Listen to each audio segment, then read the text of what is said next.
സ്നേഹിതരെ, കഴിഞ്ഞ ദിവസം സക്കറിയ പ്രവാചകന്റെ പുസ്തകത്തിൽ നിന്ന് ഒരു വാക്യം ഞാൻ നിങ്ങളെ വായിച്ച് കേൾപ്പിച്ച് ഒരു ചെറിയ ദൂത് കൈമാറിയിരുന്നു. രണ്ടാം ഭാഗത്തിലേക്ക് ഞാൻ വരികയാണ്. ഞാൻ അതിനു ചുറ്റും തീമതിലായിരിക്കും. എന്തിനാണ് തീമതിൽ കെട്ടുന്നത്? തീമതിലിനെ തോൽപ്പിക്കാൻ തക്ക വേറൊരു മതിൽ ഇന്ന് മനുഷ്യൻ തൻ്റെ ടെക്നോളജികൾ കൊണ്ട് കണ്ടുപിടിച്ചിട്ടില്ല, നാളെയൊട്ട് കണ്ടുപിടിക്കാൻ പോകുന്നുമില്ല.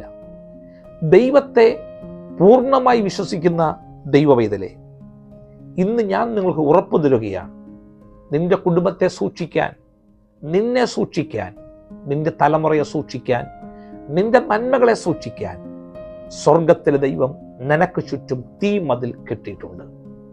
ദുഷ്ടപിശാച് എത്ര പരിശ്രമിച്ചാലും യഥാർത്ഥമായി ദൈവത്തിൽ വിശ്വസിക്കുന്ന ഒരു വ്യക്തിയാണ് നീയെങ്കിൽ നിന്നെ തകർക്കുവാൻ കഴിയത്തില്ല. നിനക്ക് ചുറ്റും ഒരു തീമതിൽ കെട്ടിയിട്ടുണ്ട്.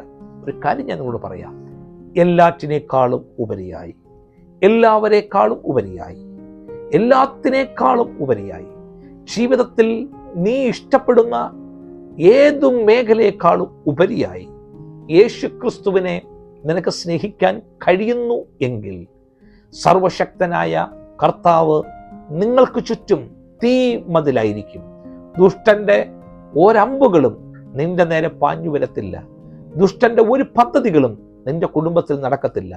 ദുഷ്ടന്റെ ഒരു പ്ലാനുകളും നിങ്ങളുടെ തലമുറയുടെ ജീവിതത്തിൽ നിറവേറത്തില്ല. വിശ്വസിക്കുക, നിങ്ങൾക്ക് ചുറ്റും സ്വർഗത്തിലെ ദൈവം തീമതിൽ കെട്ടി സംരക്ഷിക്കും. അതാണ് നമ്മുടെ ദൈവത്തിന്റെ പ്രത്യേകത. ഈ ദൂത് ഏറ്റെടുക്കുമ്പോൾ തന്നെ നിങ്ങളായിരിക്കുന്ന ഇടത്തിൽ, നിങ്ങളുടെ ഓഫീസിൽ, നിങ്ങളുടെ ഭവനങ്ങളിൽ, നിങ്ങൾ വണ്ടി ഓടിക്കുകയാണെങ്കിൽ, നിങ്ങൾ എവിടെയായിരിക്കുന്നു ഈ മെസ്സേജ് കേൾക്കുമ്പോൾ ഇത് അതുപോലെ വിശ്വസിക്കാമെങ്കിൽ നിങ്ങൾ അടുത്ത സെക്കൻഡിൽ ഒരു വിടുതൽ അനുഭവിക്കാൻ പോവുകയാണ്, ഒരു വിടുതൽ നിങ്ങൾ കാണാൻ പോവുകയാണ്. ദൈവം നിങ്ങളെ അനുഗ്രഹിക്കട്ടെ.